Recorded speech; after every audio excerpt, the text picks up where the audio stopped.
കഴിഞ്ഞ ക്ലാസ്സിൽ നമ്മൾ ഫിനാൻസിനെ കുറിച്ചാണ് പറഞ്ഞത്. നമ്മുടെ ടോപ്പിക് എന്നുള്ളത് ഫിനാൻഷ്യൽ മാനേജ്മെൻ്റ് ആണ്. അപ്പോൾ എന്താണ് ഫിനാൻഷ്യൽ മാനേജ്മെൻറ്റ്, അതിൻ്റെ മീനിങ്, ഡെഫിനിഷനാണ് ഇന്നത്തെ ക്ലാസ്സിൽ നമ്മൾ നോക്കുന്നത്. ഇപ്പോൾ ഫിനാൻഷ്യൽ മാനേജ്മെൻറ്റ് എന്ന് പറഞ്ഞാൽ മാനേജ്മെൻറ്റ് ഓഫ് ഫിനാൻസ്. നമുക്ക് മാനേജ്മെൻറ്റിൻ്റെ ഡെഫിനേഷൻ അറിയാലോ. Planning, organising, staffing, directing, controlling എന്നൊക്കെ ആ ആക്ടിവിറ്റീസ് എല്ലാം ഫിനാൻസ് കൈകാര്യം ചെയ്യാനായിട്ട് ഉപയോഗിക്കുകയാണെങ്കിൽ അതിനെയാണ് നമ്മൾ ഫിനാൻഷ്യൽ മാനേജ്മെൻറ്റ് എന്ന് പറയുക. It is the process of managing the fund of an organisation. ഒരു ഓർഗനൈസേഷൻ്റെ ഫണ്ടിനെ എന്ത് ചെയ്യുക, മാനേജ് ചെയ്യുന്ന പ്രോസസ്സാണ്. അതിൻ്റെ planning and control and application what ever deals need to be managed finance will come under this definition. ഇതിൻ്റെ മെയിനായിട്ടുള്ള definition, financial management is the art of raising and spending money. പൈസ ഉണ്ടാക്കുക, അത് സ്പെൻഡ് ചെയ്യുന്ന എങ്ങനെയാണെന്നാണ് ഫിനാൻഷ്യൽ മാനേജ്മെൻറ്റ് പറയുന്നത്. Then nature of financial management. First one is management of money. ഒരു ബിസിനസ്സിന് കിട്ടുന്ന പൈസ എങ്ങനെ മാനേജ് ചെയ്യണം. അതായത് ഒരു ബിസിനസ്സിനെ സംബന്ധിച്ച് കുറേ കാര്യങ്ങളുണ്ടാവും അല്ലേ. ഇപ്പം മെയിനായിട്ട് നമുക്ക് രണ്ടായിട്ട് തിരിക്കാം. ഫിക്സഡ് നേച്ചറുള്ളതും റവന്യൂ നേച്ചറുള്ളതും, അല്ലെങ്കിൽ കറണ്ട് വർക്കിംഗ് ക്യാപിറ്റൽ നേച്ചറിലുള്ളതും. ഇപ്പോൾ ഫിക്സഡ് നേച്ചർ എന്ന് പറഞ്ഞാൽ നമ്മളിപ്പോൾ ഉപയോഗിക്കുന്ന പൈസ കുറേ നാൾ കഴിഞ്ഞിട്ട് അതിൻ്റെ ബെനിഫിറ്റ് കിട്ടുള്ളൂ. കറണ്ട് എന്ന് പറഞ്ഞാൽ ഒരു വർഷത്തിനുള്ളിൽ നമുക്ക് ക്യാഷായിട്ട് കിട്ടുന്നതിനെയാണ് നമ്മൾ കറണ്ട് അസറ്റ് എന്നുള്ള കാറ്റഗറിയിൽ പെടാം. അപ്പോൾ ഡേ ടു ഡേ അഫെയേഴ്സിന് എത്ര രൂപ ഉപയോഗിക്കണം, ഫിക്സഡ് അസറ്റ് വാങ്ങാൻ എത്ര രൂപ ഉപയോഗിക്കണം എന്നുള്ള കാര്യമാണ് മാനേജ്മെൻറ്റ് ഓഫ് മണിയിൽ വരിക. Then financial planning and controlling. നമ്മുടെ ഫിനാൻഷ്യൽ മാനേജ്മെൻറ്റിൽ പ്ലാനിങ് ആൻഡ് കൺട്രോളിങ് മെയിനായിട്ട് വരുന്നത്. കാരണം this is the two important function of management. എങ്ങനെയാണ് നമ്മൾ ഫിനാൻസ് റേസ് ചെയ്യുന്നത്, ആരുടെ നിന്ന് വാങ്ങണം, അല്ലെങ്കിൽ ഷെയർ ഉപയോഗിച്ചിട്ടാണോ, ഏതൊക്കെ സോഴ്സാണ് വേണ്ടതെന്ന് തീരുമാനിക്കുക. ആ സോഴ്സ് എങ്ങനെയൊക്കെ അത് ഉപയോഗിക്കണം, ഒട്ടാത്ത കൺട്രോളിങ് ടെക്നിക്സ് എന്നുള്ളത് നോക്കിയിട്ട് അത് എങ്ങനെ ഉപയോഗിക്കണമെന്ന് തീരുമാനിക്കുന്നതൊക്കെ ഫിനാൻഷ്യൽ മാനേജ്മെൻറ്റിൻ്റെ ക്യാരക്ടറിസ്റ്റാണ്.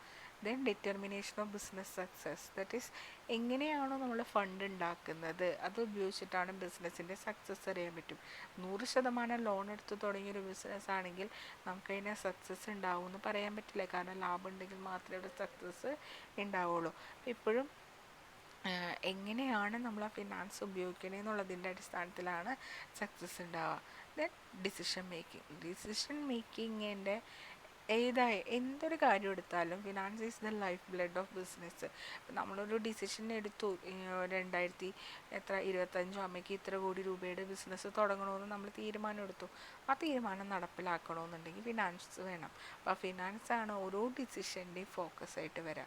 Then centralised in nature. അതായത് എല്ലാ കാര്യങ്ങളും ഫിനാൻസുമായി ബന്ധപ്പെട്ട അല്ലേ. അപ്പോൾ ഫിനാൻസ് കറക്റ്റായിട്ടുണ്ടെങ്കിൽ മാത്രമേ നമുക്ക് എല്ലാ കാര്യങ്ങളും പ്രോപ്പറായിട്ട് ചെയ്യാനായിട്ട് പറ്റുള്ളൂ. അഡ്മിനിസ്ട്രേറ്റീവ് ഫങ്ഷനാണ് ഫിനാൻസിൻ്റെ. ഇത് കണ്ടിന്യൂസ് അഡ്മിനിസ്ട്രേറ്റീവ് ഫങ്ഷനാണ്. കറക്റ്റ് ടൈമിൽ ഫണ്ട് വരുന്നുണ്ടോ, കറക്റ്റായിട്ട് നമുക്ക് കൊടുത്ത് തീർക്കാൻ സാധിക്കുന്നുണ്ടോ, പ്രോപ്പറായിട്ടാണോ അത് ഉപയോഗിച്ചെന്നുള്ളതൊക്കെ ഇപ്പോഴും എന്തെങ്കിലും അഡ്മിനിസ്ട്രേറ്റീവ് മാനേജർ ലെവലിൽ നിന്ന് ആലോചിക്കേണ്ടത്. അതുകൊണ്ടാണ് ഫിനാൻസ് ഡിപ്പാർട്ട്മെൻറ്റ് എന്ന് പറഞ്ഞിട്ട് തന്നെ ഒരു സെപ്പറേറ്റ് ഡിപ്പാർട്ട്മെൻറ്റ് നമ്മൾ ഉപയോഗിക്കുന്നത്. It is multi disciplinary. പലതരത്തിലുള്ള ഡിസിപ്ലിൻസ്, ഇപ്പോൾ മാത്സ് ആയാലും സ്റ്റാറ്റിസ്റ്റിക്സ് ഒക്കെ ഉപയോഗിച്ചിട്ടാണ് നമ്മൾ ഈ ഫിനാൻഷ്യൽ മാനേജ്മെൻറ്റ് കൈകാര്യം ചെയ്യുന്നത്. ദെൻ അതിൻ്റെ importance, all decisions are financial decision എന്ന് പറയാം. അതായത് ഒരു ബിസിനസ്സിൽ നമ്മൾ എന്ത് ഡിസിഷൻ എടുത്താലും അതിൻ്റെ മെയിൻ ഫോക്കസ് എന്നുള്ളത് ഫിനാൻസ് ആയിരിക്കും. പൈസ ഉണ്ടെങ്കിലേ അത് നടപ്പിലാക്കാൻ പറ്റുള്ളൂ. അപ്പോൾ അതുകൊണ്ട് തന്നെ നമ്മുടെ കയ്യിലുള്ള ഫണ്ട് അനുസരിച്ച് മാത്രമേ ഡിസിഷൻ എടുക്കാനായിട്ട് സാധിക്കുകയുള്ളൂ. ഇത് സക്സസ്ഫുൾ പ്രൊമോഷനെ ഹെൽപ്പ് ചെയ്യും. ദാറ്റ് ഈസ് ഒരു ബിസിനസ്സിൻ്റെ ഗ്രോത്ത് ആൻഡ് പ്രൊമോഷൻ എന്നുള്ളത് ഡിപ്പെൻഡ്സ് ഓൺ ഫിനാൻസ് ആണ്. ബിസിനസ്സിൻ്റെ സ്മൂത്ത് റണ്ണിങ്, കറക്റ്റായിട്ട് അത് ഫങ്ഷൻ ചെയ്യണമെന്നുണ്ടെങ്കിൽ വേണം നമ്മളുടെ ആക്ടിവിറ്റീസ് കോർഡിനേഷൻ, ഡിസിഷൻ മേക്കിങ്ങിന്, ബിസിനസ്സിൻ്റെ സക്സസ് ഡിറ്റർമിൻ ചെയ്യുന്നതിന്, പ്രോബ്ലംസിന് സൊല്യൂഷൻ കണ്ടെത്താൻ എല്ലാം ഫിനാൻസ് ആവശ്യമാണ്. അതായത് എന്തൊക്കെ ഡിസിഷൻ നമ്മൾ എടുക്കണുണ്ടോ അതെല്ലാം ഡിപ്പെൻഡ്സ് ഓൺ ഫിനാൻസിൻ്റെ ബേസിലാണ് വരുന്നത്. ഈ ഫിനാൻഷ്യൽ മാനേജ്മെൻറ്റ് പ്രധാനമായിട്ടും 3 സ്കോപ്പാണുള്ളത്. അല്ലെങ്കിൽ അതിൻ്റെ സ്കോപ്പിനെ നമ്മൾ 3 കാറ്റഗറി ആയിട്ട് തിരിച്ചിട്ടുണ്ട്. Traditional approach, transitional approach and modern approach. ഇതിൽ ട്രഡീഷണൽ അപ്രോച്ച് എന്ന് പറഞ്ഞാൽ 1897 കോർപ്പറേഷൻ ഫിനാൻസ് എന്ന് പറഞ്ഞൊരു ബുക്ക് ഉണ്ടായിരുന്നു, TL ഗ്രനെ ഇൻട്രൊഡ്യൂസ് ചെയ്തത്. അദ്ദേഹത്തിൻ്റെ ബുക്കിലാണ് ആദ്യമായിട്ട് ഈ ഫിനാൻഷ്യൽ മാനേജ്മെൻറ്റ് എന്നുള്ളൊരു കാര്യത്തെക്കുറിച്ച് ചർച്ച ചെയ്തത്. പക്ഷേ ഇത് ഫിനാൻഷ്യൽ മാനേജ്മെൻറ്റ് എന്നല്ല അറിയപ്പെട്ടിരുന്നത്, കോർപ്പറേഷൻ ഫിനാൻസ് എന്നാണ്. ദാറ്റ് ഈസ് കോർപ്പറേറ്റ്, വലിയ ബിസിനസ് കമ്പനികൾ അവരുടെ ഫങ്ഷനിങ്ങിന് വേണ്ടി ഫിനാൻസിങ്ങിനെ ജനറേറ്റ് ചെയ്യുന്നു എന്നുള്ള കാര്യത്തെക്കുറിച്ചാണ് ബുക്ക് ഡീൽ ചെയ്തിരുന്നത്. അതുകൊണ്ട് തന്നെ ഏർലി പീരീഡിലെ ഫിനാൻഷ്യൽ മാനേജ്മെൻറ്റ് എന്നുള്ളൊരു ടേമല്ല ഉപയോഗിച്ചിരുന്നത്, കോർപ്പറേഷൻ ഫിനാൻസ് എന്നുള്ള ടേമാണ് ഉപയോഗിച്ചിരുന്നത്. ഇനീഷ്യൽ സ്റ്റേജിൽ നമ്മുടെ ഫിനാൻഷ്യൽ മാനേജ്മെൻറ്റ് അല്ലെങ്കിൽ കോർപ്പറേറ്റ് ഫിനാൻസ് എന്നുള്ളത് ഉപയോഗിച്ചത് പ്രൊക്യൂർമെൻറ്റ് ഓഫ് ഫണ്ട്. നമ്മളുടെ കോർപ്പറേറ്റ് എൻ്റർപ്രൈസസിന് അവരുടെ ഡേ ടു ഡേ കാര്യങ്ങൾ അല്ലെങ്കിൽ അവരുടെ ഫിനാൻഷ്യൽ നീഡ്സ് മീറ്റ് ചെയ്യാൻ വേണ്ടിയിട്ട് എങ്ങനെ പൈസ പ്രൊക്യൂർ ചെയ്യാം എന്നുള്ളത് മാത്രമേ അവിടെ തീരുമാനിച്ചിരുന്നുള്ളൂ. അപ്പോൾ അതിൽ അതുമായി റിലേറ്റ് ചെയ്ത 3 കാര്യങ്ങളേ വരുന്നുള്ളൂ. പൈസ എവിടെ നിന്നൊക്കെ നമുക്ക് കിട്ടും? ക്യാപിറ്റൽ മാർക്കറ്റ്, ഷെയർ ഇഷ്യൂ ചെയ്തത്, ഫിനാൻഷ്യൽ ഇൻസ്റ്റിറ്റ്യൂഷനിൽ നിന്ന് കടമെടുക്കാം, അല്ലെങ്കിൽ ഫിനാൻഷ്യൽ ഇൻസ്ട്രുമെൻ്റ് ഇറക്കാം, എന്താ പറയുക, ഡിബഞ്ചേഴ്സ് പോലെയുള്ള ഇൻസ്ട്രുമെൻ്റ് ഇറക്കാം. അത് റേസ് ചെയ്യാൻ വേണ്ടി ബന്ധപ്പെട്ട് വരുന്ന ലീഗൽ പ്രൊസീഡിങ്സ്. അപ്പം എങ്ങനെ പൈസ ഉണ്ടാക്കാമെന്ന് മാത്രമേ, പ്രൊക്യൂർ ചെയ്യാമെന്ന് മാത്രമേ ഇതിനകത്ത് പറഞ്ഞിട്ടുള്ളൂ. ബിസിനസ്സിലേക്ക് വേണ്ട പൈസ പ്രൊക്യൂർ ചെയ്യുന്നത് എങ്ങനെയാണെന്ന് മാത്രമേ ഇതിനകത്ത് പറയുന്നുള്ളൂ. ട്രാൻസിഷണൽ അപ്രോച്ച് എന്ന് പറഞ്ഞാൽ കുറച്ചും കൂടെ എന്ത് ചെയ്തു, നമുക്ക് ഇമ്പോർട്ടൻസ് ഡേ ടു ഡേ കാര്യങ്ങൾക്ക് കൂടി കൊടുക്കാനായിട്ട് തുടങ്ങി. അപ്പോൾ ഫിനാൻഷ്യൽ മാനേജ്മെൻറ്റിൽ അവർ ഫണ്ട് അനാലിസിസ്, പ്ലാനിങ് ആൻഡ് കൺട്രോളും കൂടി ഉൾപ്പെടുത്താനായിട്ട് തുടങ്ങി. ഈ അപ്രോച്ച് ബിൽഫോർഡ് ജെ എയ്റ്റ്മാൻ എന്ന് പറഞ്ഞിട്ടുള്ള ആൾ അദ്ദേഹത്തിൻ്റെ എസ്സേസ് ഓൺ ബിസിനസ് ഫിനാൻസ് എന്നുള്ള ബുക്കിലാണ് ആദ്യമായിട്ട് കൊണ്ടുവന്നത്. ലാസ്റ്റ് അപ്രോച്ചാണ് മോഡേൺ അപ്രോച്ച്. ഈ മോഡേൺ അപ്രോച്ച് പ്രകാരം ഫിനാൻസ് ഫങ്ഷൻ എന്ന് പറഞ്ഞാൽ അക്വിസിഷനുണ്ട്, യൂട്ടിലൈസേഷനുണ്ട്, അല്ലെങ്കിൽ അതിൻ്റെ അലോക്കേഷനുണ്ട്. എങ്ങനെ നമ്മൾ ഫണ്ട് എടുക്കുന്നു, അതെങ്ങനെ ഓരോരുത്തർക്ക് ഡിവൈഡ് ചെയ്ത് കൊടുക്കുന്നു. അപ്പോൾ പ്രധാനമായിട്ട് ഡിവൈഡ് ചെയ്ത് കൊടുക്കുന്നത് 3 ഏരിയയിലേക്കാണ്. ഇൻവെസ്റ്റ്മെൻറ്റ് ചെയ്യാനായിട്ട്, ഫിനാൻസിങ് ചെയ്യാനായിട്ട്, ഡിവിഡൻഡ് കൊടുക്കാനായിട്ട്. അപ്പോൾ അതിനെയാണ് നമ്മൾ 3 ഏരിയാസ് എന്ന് പറഞ്ഞിട്ട് തിരിച്ചേക്കുന്നത്. Investment decision, financing decision and dividend decision. ഈ 3 ഏരിയയിൽ വരുന്ന കാര്യങ്ങളാണ് ഈ ടോട്ടൽ ചാപ്റ്ററിൽ നമുക്ക് പഠിക്കേണ്ടത്, ടോട്ടൽ ബുക്ക് നമ്മൾ ഡീൽ ചെയ്യേണ്ടത്. അതിൽ ആദ്യത്തെ ഇൻവെസ്റ്റ്മെൻറ്റ് ഡിസിഷൻ. ഇൻവെസ്റ്റ്മെൻറ്റ് ഡിസിഷൻ എന്ന് പറഞ്ഞാൽ ഫണ്ട് നമുക്ക് അസറ്റ് 2 ടൈപ്പ്. ഈ അസറ്റിൽ പൈസ ഇറക്കില്ലേ, അതിനെയാണ് നമ്മൾ ഇൻവെസ്റ്റ്മെൻറ്റ് എന്ന് പറയുക. നമ്മൾ ക്യാഷ് ഫ്ലോ സ്റ്റേറ്റ്മെൻറ്റിൽ പഠിച്ചിരുന്നു investment activity, financing activity and operating ആക്ടിവിറ്റിയിൽ. അതിൽ ഇൻവെസ്റ്റ്മെൻറ്റ് എന്തായിരുന്നു? ഫിക്സഡ് അസറ്റിലേക്ക് നമ്മൾ ഇടുന്നത്. അതിൽ 2 തരം അസറ്റ് ഉണ്ട്, ലോങ് ടൈം അസറ്റും ഉണ്ട്, ഷോർട്ട് ടൈം ഉണ്ട്. ലോങ് ടൈം എന്ന് പറഞ്ഞാൽ over A period of time കഴിഞ്ഞിട്ട് ഫ്യൂച്ചറിൽ നമുക്ക് അതിൻ്റെ ബെനിഫിറ്റ് ഉള്ളൂ.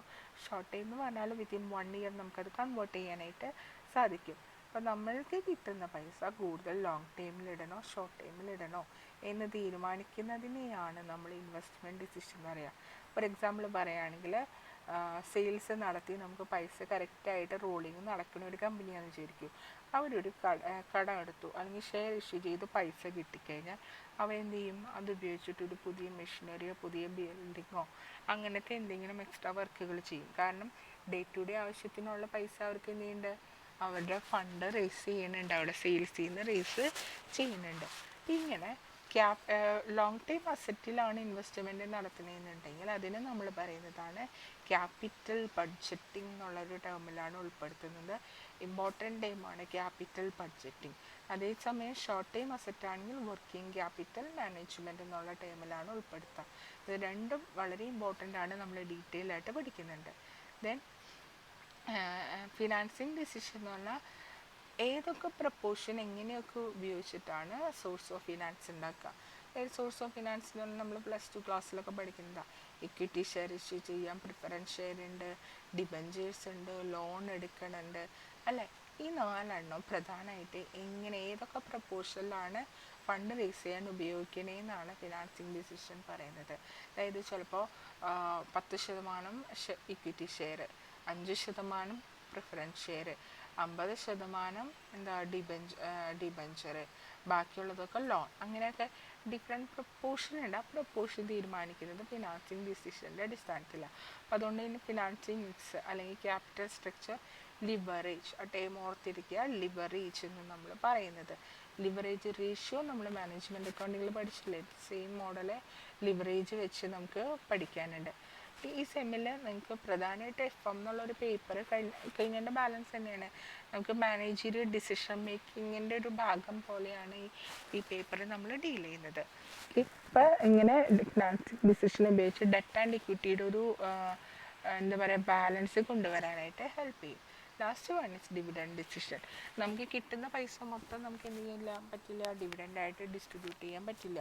അങ്ങനെയാണെങ്കിൽ നമുക്ക് ഫ്യൂച്ചർ ബിസിനസ്സിലേക്ക് ഒന്നും ഒരു പ്രോഗ്രസ്സും ഉണ്ടാവില്ല. എത്ര കിട്ടിയ പ്രോഫിറ്റിൻ്റെ എത്ര രൂപ ഡിവിഡൻറ്റ് കൊടുക്കണം, എത്ര രൂപ റിട്ടേൺ ചെയ്യണം എന്നൊക്കെ തീരുമാനിക്കുന്നതിനെയാണ് ഡിവിഡൻഡ് ഡിസിഷനിൽ ഉൾപ്പെടുത്തുന്നത്. അപ്പോൾ ഇത്രയാണ് പ്രധാനമായിട്ടും നമുക്ക് വരുന്നത്. Okay, dividend, if the whole amount is distributed as dividend, the company has no reserve, so make a good proportion between dividend distribution and reserve എന്നുള്ളതാണ് ഡിവിഡൻഡ് ഡിസിഷനിൽ വരുന്നത്. ഓക്കെ.